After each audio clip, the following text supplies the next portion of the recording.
Hey, you guys. It is Lisa Alexander, founder and executive director of Stand Up Survivor. Y'all come on in here. Super excited to have you. We're taking a deeper look at domestic violence, of course.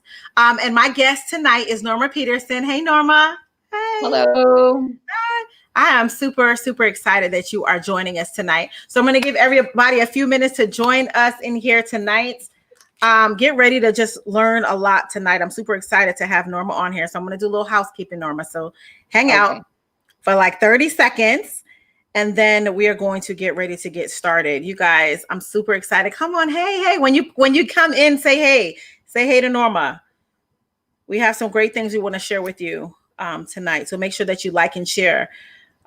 You'd be surprised how many people are experiencing domestic violence. So make sure that you like and that you share this video, because someone that you know needs to see it. Hey, from Canada. Hey, Wendy. I promise you, somebody you know needs to see it. So we're going to go ahead and get started. Hey, Hassie, I'll pop it in. Hey, Lorena. Hey, Carmen. All right. So Norma is our guest tonight, and Norma Peterson is the executive director of, tell us, Norma. Document the Abuse. Of Document the Abuse. She's the executive director. You're frozen, unfreeze. Okay, awesome. You're back. Okay, she's the executive director of Document the Abuse. And she started this for so many reasons, but we're going to get into that. She is also the sister-in-law of still missing beautiful mother, Stacy Peterson. And so we'll touch on that just a little bit, but she has something that she really wants to share with everybody tonight. We want to make sure we do it. So, hey, Norma, tell us a little bit about yourself, please. Hi. Like you said, Lisa, my name is Norma Peterson. I am the executive director for Document the Abuse, which houses the evidentiary abuse affidavit, which basically helps victims to be able to document their abuse in both a written and a video format. So being that I am the sister-in-law to missing Bolingbrook mother, Stacy Peterson, and in what went on in both her case and the case of my sister-in-law, Kathleen Savio, that's what created the Document the Abuse and the evidentiary abuse affidavit. Okay, so that's where it stems from. I know we were talking right before we hit the live button, because you're married to his brother. And I just met him, you guys. He popped on the screen and said hello. Friendly, kind person who definitely supports the work that she does. And so how has that been, married to his brother, and he's just being a wonderful person to you?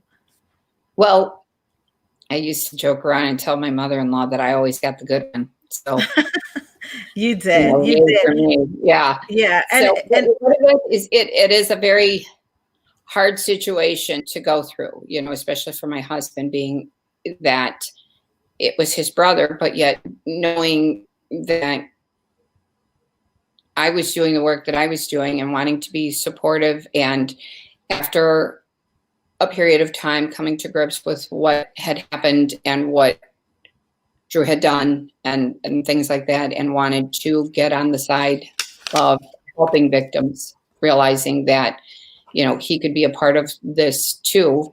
And a huge part of this, a lot of would not be occurring had it not been for his help and his support in terms of my going forward with this work. So it's so strange to have them, these are two brothers. They're so much alike in so many ways, coming from the same family, but yet so different in terms of their demeanors, their personalities, things like that. So they share a lot of same characteristics, but obviously in the most important ones, they're very different. Yeah. Yeah, I think that's a really powerful statement, because even though they're brothers, they are still very different. And we talk about how, domestic abuse and domestic violence, the traits, people say, oh, well, it's the way that they were raised. Oh, it's the house that they grew up in. But you're married to Drew Peterson's brother, yet and still, your relationship is good and it's healthy. And so I think that's an important thing to mention.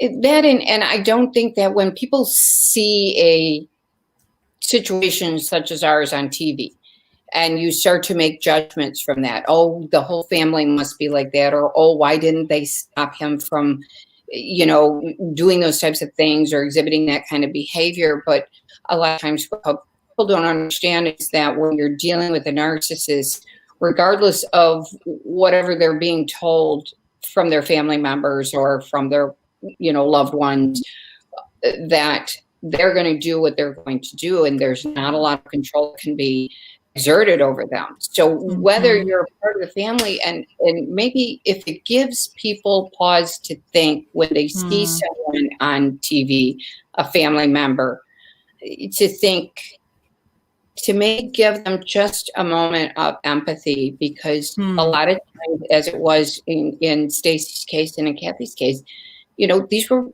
loved family members, so, she was my sister-in-law. So, I mean, we miss her too. We were in pain too that she's gone. So hopefully in doing things like these, we give people pause to think that, as opposed to judging everyone that they see because they don't realize all the details, that maybe just give the family of the abuser the benefit of the doubt that they either maybe tried to take some actions that may have mitigated this kind of damage, but were not able to, because you're dealing with a narcissist. And anybody who's dealt with a narcissist realizes there's not a lot you can do to change that behavior.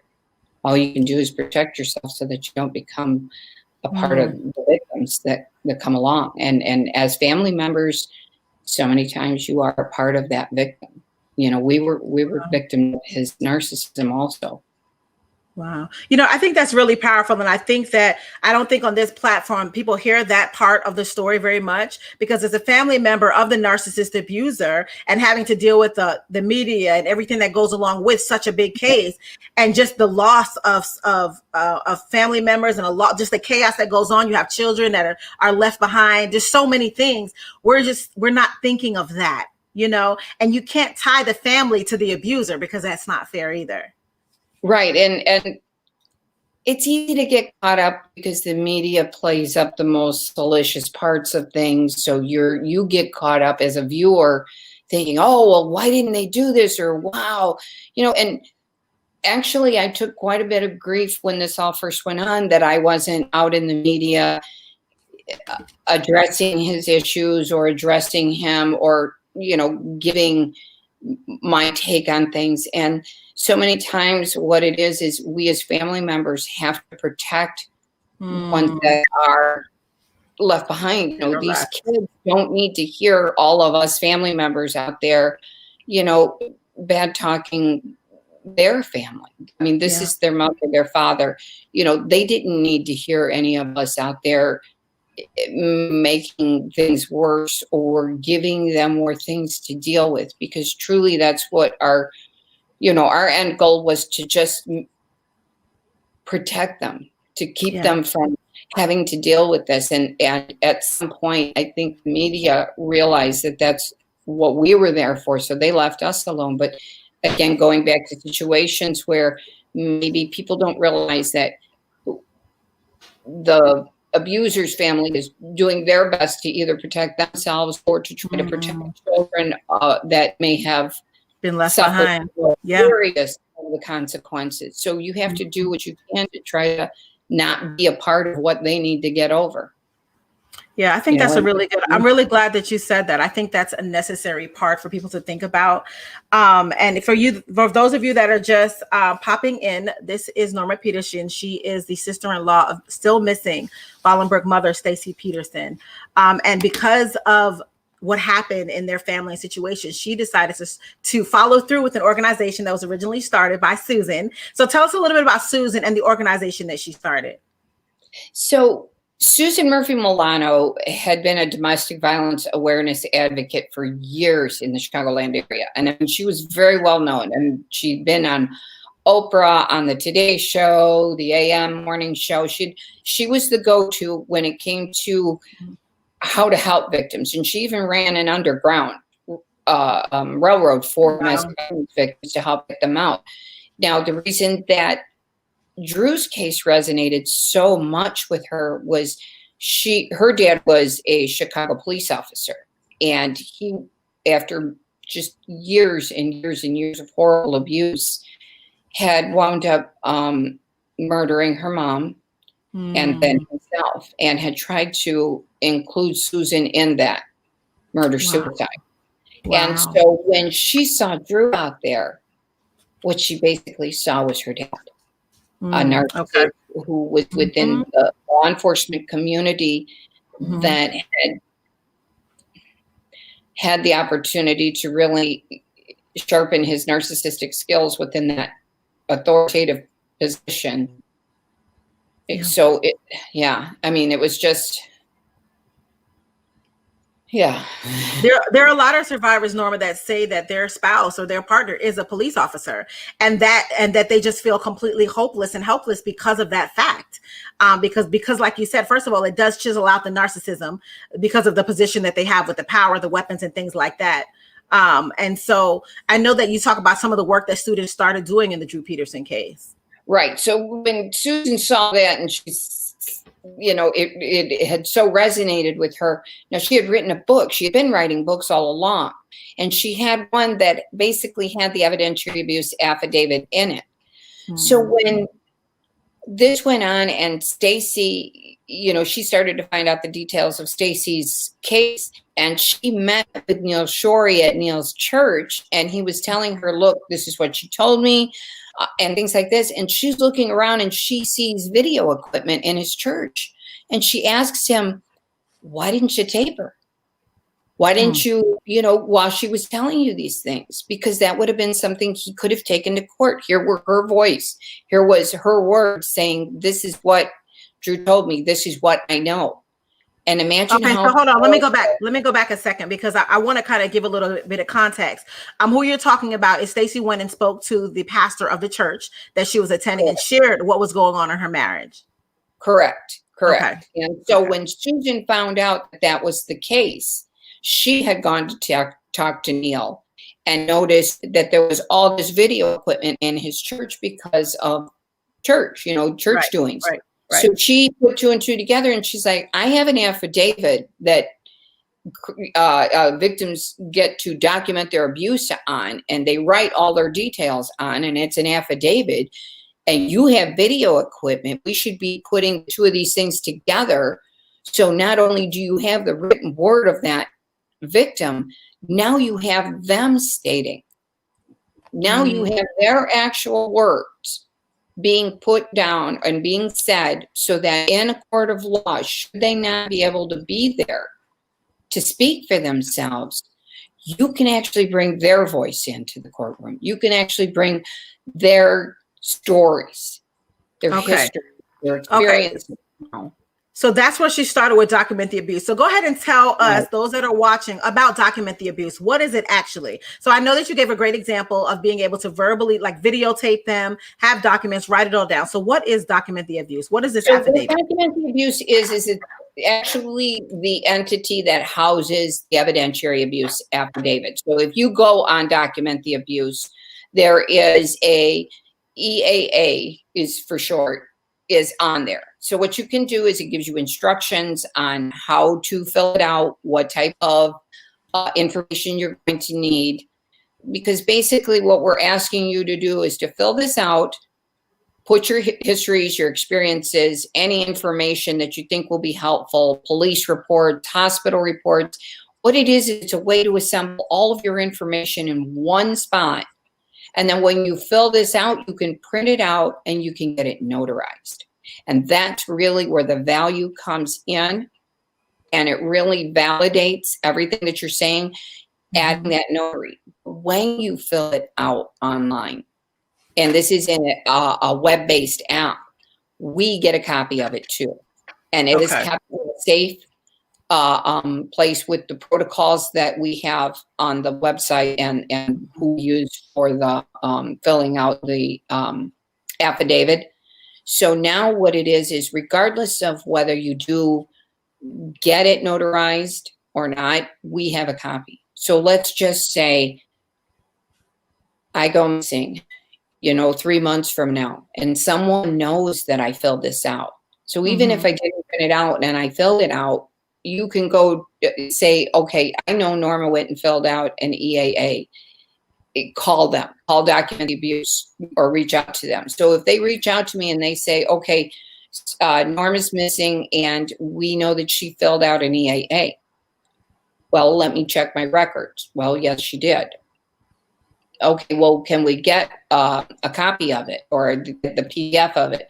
Well, you get me a subpoena, Mm-hmm. and then we can, then we can discuss it. So that's basically the only reason that it would ever come up. And again, going back to if we're successful in what we're doing and getting it more on the prevention side, Mm-hmm. then you don't have to worry about getting a subpoena from someone in order to get that information out there.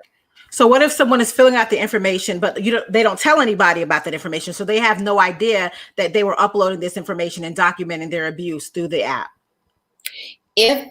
What we'd like to do is start a protocol that we start checking missing persons on Name Us or on we're a part of the Q Center for Missing Persons, so we can tag into them, so we can start running if we need to. Okay. Okay. But hopefully what we're doing is we're strongly suggesting that you make multiple copies and give them to someone, so someone is aware that you have this information available. And really what we're looking for is, yes, in its success, it's because someone has gone missing and is not available to provide that information, but more on the prevention side, because sometimes it's in filling something like this out that you start to realize the situation that you're living in. Mm-hmm. And that, as a victim, you're so busy living day to day and surviving each day in and of itself that you don't realize the collective. Mm-hmm. So sometimes when you start to write these things down and you realize the life that you're leading, or that this is not what you wanted for yourself. So now what it does is hopefully it gives you that power and control back by telling your story and realizing what you're doing, and hopefully it gives you the impetus to go forward and make the changes you need to make in order to safely get out of this relationship. Well, I mean, I think it's really interesting too, because I remember when I was going through my abusive situation, I would, when I felt like it, I would write it down, but I would journal. And then he would say, sorry. And so I would throw it away or rip out the pages and throw it away. But then something else would occur. And I mean, of course, as you know, it's a cycle that continues and goes on and on and on. And it was so many times that I said to myself that I wish I would have been able to have these documents, because when it was time to call the police, when it was time to go to court, those things were gone. Well, because my emotions were involved in it. I ripped it up or I threw it away because they said they were sorry. And so I think I really like that part. So we have some questions coming up on the side. Hey, you guys that come in, we'll try to get to some of them. So I know there's another part. I know that there's another part of this. For example, you're in an abusive relationship, but you don't want to document anything. And a family member or friend wants to document on your behalf, or wants to have something written so that they have a way to protect you if something does happen to you. I'm sorry, I was looking through the comments on here, and it's good that we have so many people on here asking, questions and logging in. So I'm overwhelmed by the amount of interest that people are showing on this. So this is great. This is great. One of the questions that was asked before we go into the journal part is, who has access to these documents when they're uploaded? Just myself. Okay. There's no one else that is in charge of document the abuse. The website, there are 2 other admins, but as far as the evidentiary abuse affidavit, I am literally the only person that has access to anything that's on there. Okay. And we have had many conversations with the people that we use for filling out that form site. Okay, and I know that David. I know that the pastor, who was actually Stacy's pastor, did talk about he has used the because I watched a video interviewing with him, and I know that he says that he has used the evidentiary affidavit before, and so I thought that was really good, and I know that you've also used it as well. So tell me about a situation where someone else can document on behalf of someone else. So what we're doing, and we're so excited about being able to add this as a part of Document the Abuse and the evidentiary abuse affidavit, will be an accompanying journal. So what this is going to do, the victims that are filling out the evidentiary abuse affidavit on behalf of themselves. Hold on, you're breaking up a little bit. Let me see, let the internet catch it for a second, because I don't want them to miss any of the juicy stuff. Okay, go. Ready. Okay, so what it is we are adding, we're very excited about this, adding a journal as a part of the EAA. So now what you will be able to do, and this is where family members, advocates, co-workers, loved ones, anybody who has contact with somebody that they think is being abused, what we're going to do is add a journal that then you can start to write things down, dates that see that are happening, and if you happen to take photos of abuse, or if someone comes to you at work, let's say it's a coworker. So let's just use that for an example. There's a coworker that you believe is being abused, and you notice that they are coming into work late on a consistent basis. Maybe one day he comes in and he has a black eye, or you notice that after he gets certain phone calls, he's very, nervous and things like that. So you're starting to think there is an abusive situation going on. So now what you're going to do, if you want to be, proactive on behalf of this person, you can now start to write down in a journal on such and such on September 8th, I noticed that John came in with a black eye.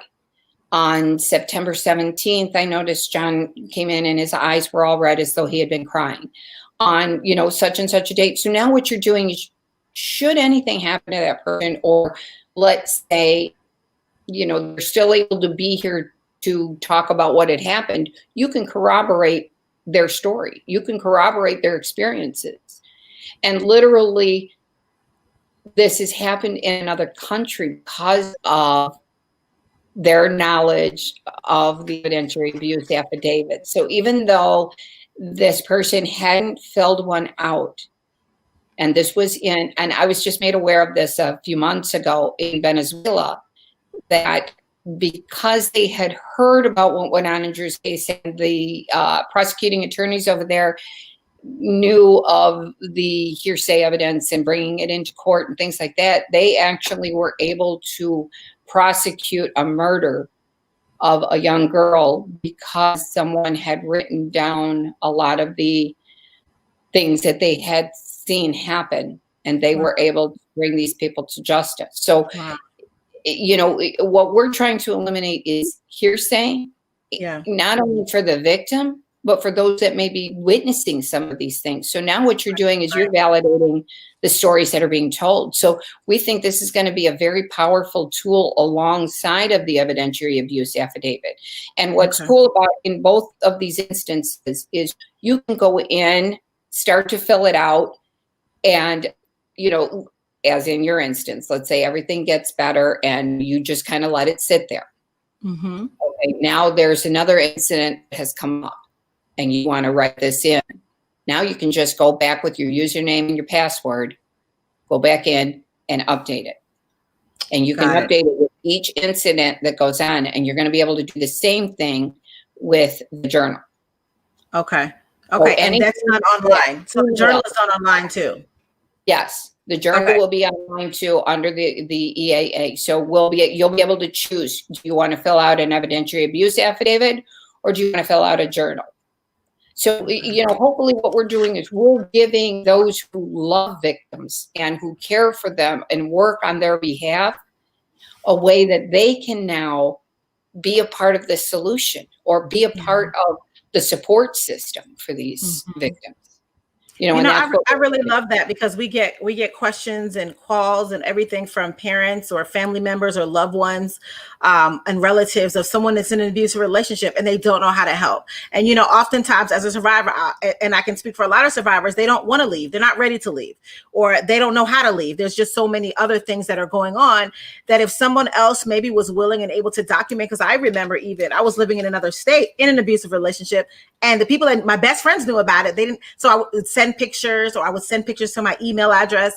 And so I think I really like the additional journal for family and friends to fill out on behalf of someone else, because so that there is documentation. If God forbid something happens to them, or if they go missing, or if they don't feel brave enough to tell their stories, and let's say you sending the information to someone you care for, and they can build it on your behalf. Yes. So even in doing it, if you're not, you don't feel comfortable, you don't feel that it's safe enough, you don't feel like it's something that you want to do, but yet you want your story written down, you can always have someone fill out a journal, or, they can take it upon themselves. Like, let's say your best friend knows something's going on, but they don't know how to help you, or you're not ready to be helped yet.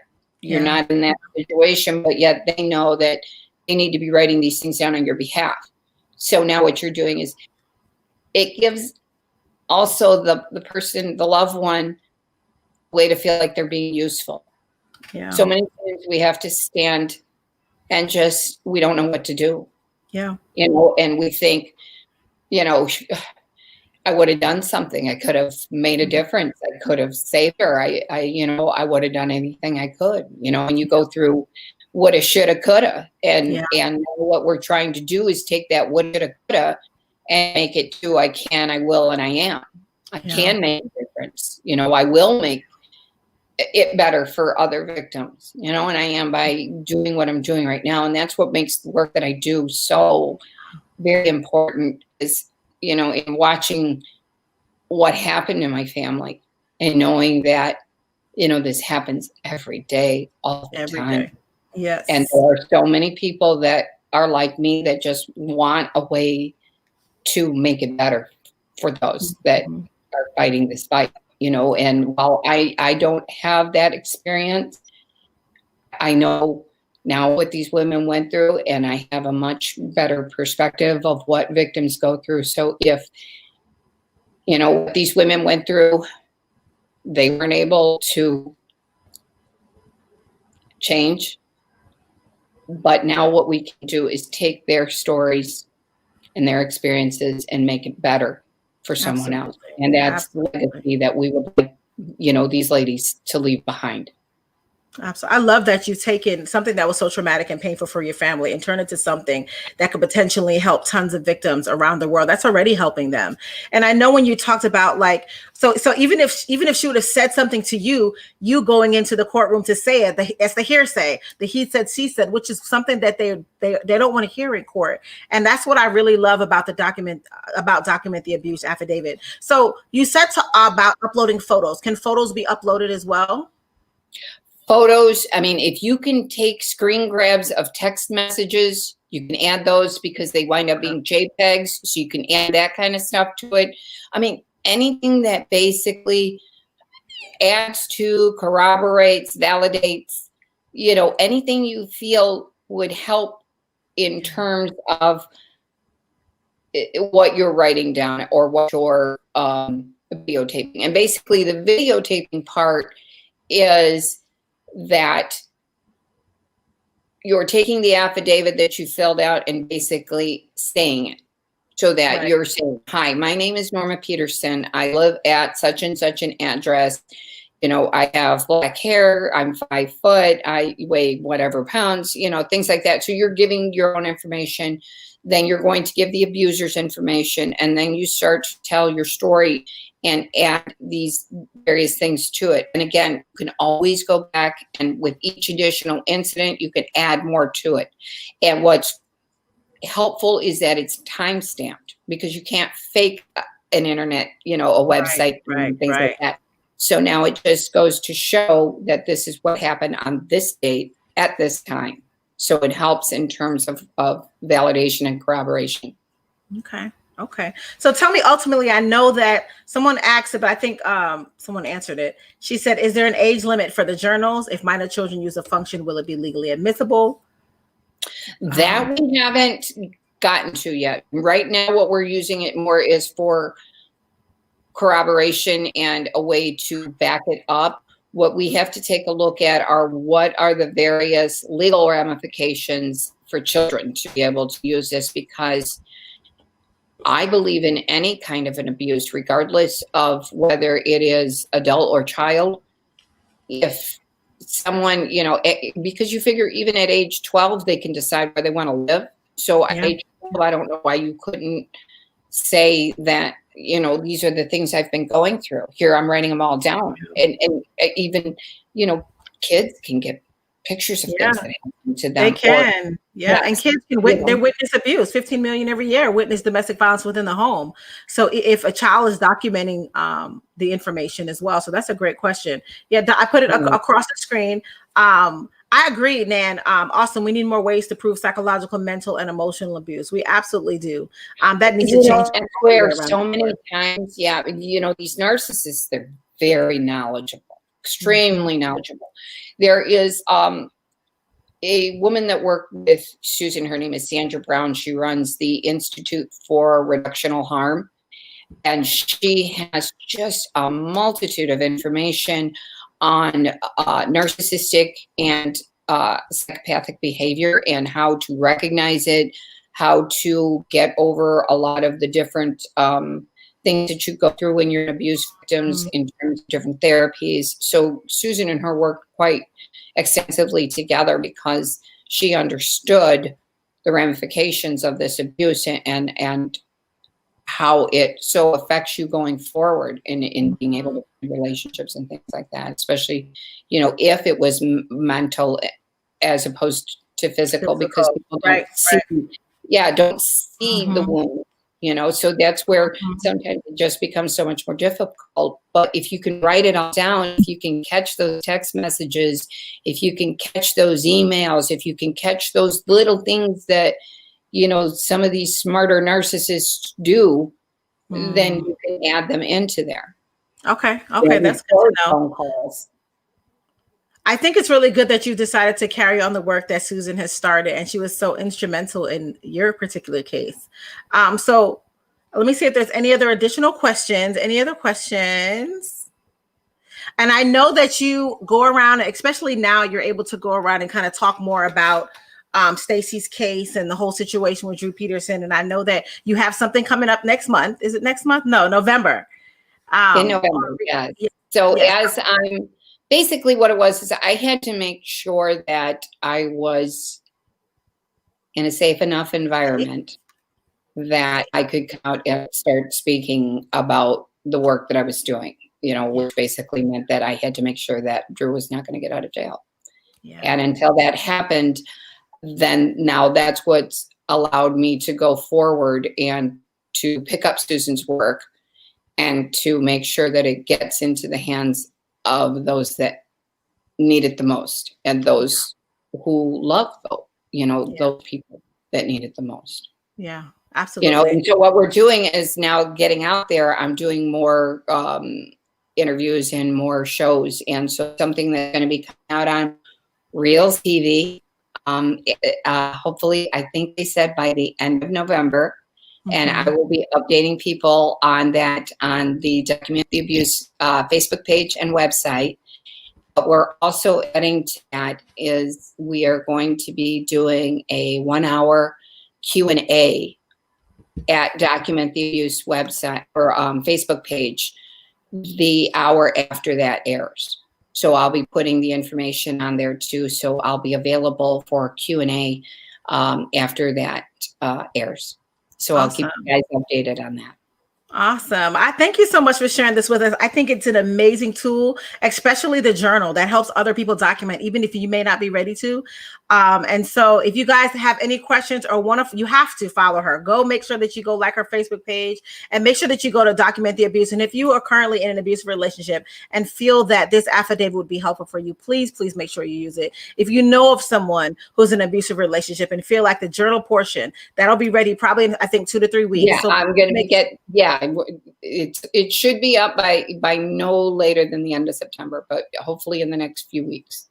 Yes. So make sure that you go follow her to get all the updates on all the different shows that she's doing, and make sure that you connect someone to this affidavit, because it could definitely be their voice when they are unable to have one. And I think that's what you talk about too, the importance of this affidavit, because if they're not here to speak for themselves, document the abuse. So it's a way for victims to still have their voice, even if they're not here to speak for themselves. At least it's a way that we're going to hear what went on with them. Because there are so many times, had we known, again, going back to that woulda, shoulda, coulda, had we known, and now this is a way we can know, and we can do something with that knowledge in a way that is going to be really an invaluable resource. So the next part of this is training. We're going to be training law enforcement. We're going to be training people in the judicial system, whether it be, lawyers, advocates, things like that. So that's going to be the next part of this, is doing the very trainings for the people that will be out there implementing this. So I want to get as many people trained. And the other part of it being that it's free for victims. We never want a victim to have that financial component to it. Yeah. We don't want them to be impeded by financial or, being tracked or things like that. So that's why we went with the web-based app. And that's why we put up instructions on how to do it without, triggering your browser, things like that, and keeping it free. So we're working on, just doing this through donations so that we never charge a victim. Yeah, right. That's awesome. So that's what, awesome. That was a vital important in regards to getting this out here. We don't want it to be in any way, inhibitive to a victim to be able to do. Yeah, because we know that financial abuse is a huge part of domestic abusive relationships. Right. So not hindering them from being able to get is really important. And I love the part that it gives them their voice even after they may not be here or may not be around. They still have their voice, and that through this affidavit, which is a huge part. Well, thank you so much for joining us. Thank you for having me. I really do appreciate it. I'm so glad that you were here. I'm glad that you were able to join us. You guys, documenttheabuse.com. I'm going to put the banners up real quick. Documenttheabuse.com is where you can find her. Facebook.com. And she'll give you updates as they keep moving forward with it. And it's called the Evidentiary. Did I say that? Evidentiary Abuse Affidavit. EAA for short. I got it in the right back in the back, right over there. It is the light during the darkest of times is what we're hoping. That's right. Well, thank you so much for all that you do. I'm so glad to have you as our beautiful guest. And let me see if there were any other. Yeah, financial abuse is a huge part of domestic violence. And oftentimes, oftentimes survivors aren't able to leave because of it. So, all right, Norma, thank you so much for coming and joining us. So glad to have you. We'll see you later. Hang on, Norma. Don't go anywhere. Bye, guys. Okay.